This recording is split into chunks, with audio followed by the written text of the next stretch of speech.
नमस्ते मैत्रिणींनो, ज्योत्स्ना रेसिपीमध्ये आपले खूप खूप मनापासून स्वागत आहे। आज आपण बीटरूटचे पराठे कसे बनवायचे ते बघणार आहोत। मुलं कसे बीट खायला बघत नाही, तर अशा प्रकारे पराठे बनवायचे आणि ते खूप आवडीने खातात। खूपच छान पराठे तयार होतात। चला तर मग रेसिपीला सुरुवात करूया। मी इथे एक बीट घेतलेला आहे। हे बीटनं याला धुवून घेतलेलं आहे आणि याचे सालं काढून याचे काप करून घेतलेले आहे। मी अर्धाच बीट वापरलेला आहे, पूर्ण घेतलेला नाही आहे, कारण की पराठे मला जास्त करायचे नव्हते। नंतर मी अर्धा तो ठेवून दिला आहे वाटलेलं।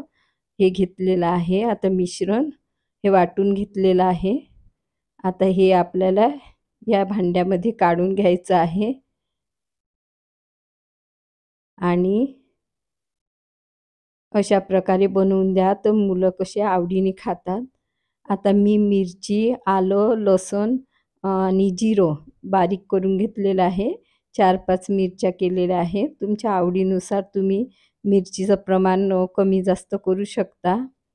तर या पद्धतीने खूप छोटे मुलं असेल तर कमी मिरची घाला तुम्ही, मोठे असतील तर थोडं तिखट बनवलं तरी चालतं। आता मी इथे ना जिरे टाकलेलं आहे आणि हा ओवा असा हातावर क्रश करून टाकायचा। जिरं 1 चम्मच टाकलेला आहे आणि आता आपल्याला चवीपुरतं मीठ टाकून घ्यायचं आहे आणि हे मिश्रण ना छान असं ढवळून घ्यायचं आहे, मिक्स करून घ्यायचं आहे।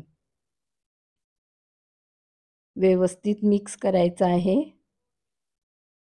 या पद्धतीने बनवाल ना खूप आवडीने खातात मुलं। आता मी 1 वाटी कणिक घेतलेली आहे। यातनं पाणी वापरायचं नाही। यात जेवढं बसेल तेवढं पीठ आपण घ्यायचं आहे। थोडं थोडं पीठ आपल्याला यातनं मिक्स करायचं आहे आणि मी 1.5 वाटी पीठ लागलेलं आहे मला कणकीचं आणि मी हे मिक्स करून घेतलेलं आहे। तुम्हाला ना खूप मऊसूद पराठे हवे असेल तर तुम्ही ना कणिक छान थोडी मऊ भिजवायची। मला ना थोडे कडक पाहिजे आहे त्याला ताजे खायला, तर मी ना थोडी मी ही कणिक ना म्हणजे जास्त मुलायम भिजवली नाही, थोडी कडकच भिजवली आहे।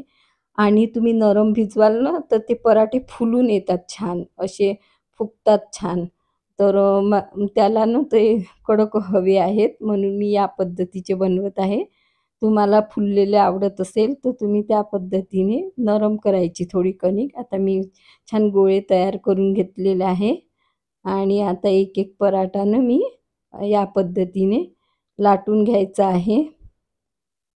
मुलांना कसे कडक पराठे आवडतात, म्हणजे उलटून पलटून त्याला शेकून घ्यावं लागतं। आता मी ना अशा पद्धतीने बेलून घेते आणि मग तेल लावते त्याला। तुम्ही तूपही लावू शकता, परंतु मी तेलच लावत आहे आणि पराठा असा त्रिकोणी तयार करत आहे। मी हे तेल घेतलेलं आहे, हे मी गरम करून त्याला ना जिऱ्याचं तडका दिलेला आहे आणि या पद्धतीने आपल्याला तेल लावून घ्यायचं। मी हातानेच लावत आहे, तुम्ही ब्रशनी लावू शकता आणि थोडं घोळण लावून ना आता आपल्याला हे छान बेलून घ्यायचं आहे। याचे काठ व्यवस्थित बेलून घ्यायचे, खूप जाडही करायचं नाही, खूप पातळही नाही, म्हणजे आपण पोळीसारखं करायचं। आता मी तव्यावर टाकून घेतलेलं आहे। आता हे छान आपल्याला खरपूस रंग येईपर्यंत भाजून घ्यायचं आहे। मी बघा याला अलटून पलटून असं भाजून घेत आहे।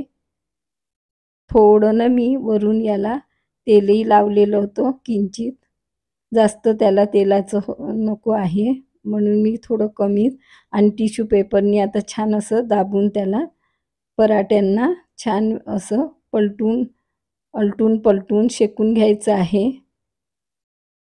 या पद्धतीने पराठे शेकून घ्यायचे। खूप छान पराठे एकदम स्वादिष्ट तयार होतात। बघा आता मी काढून घेतलेले आहे।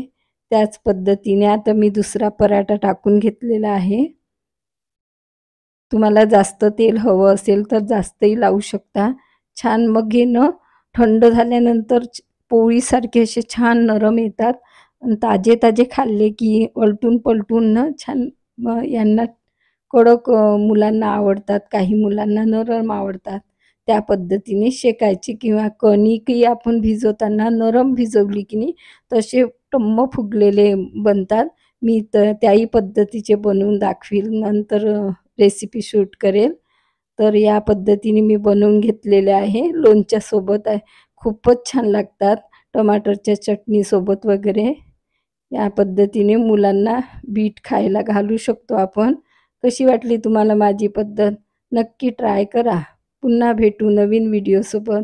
धन्यवाद.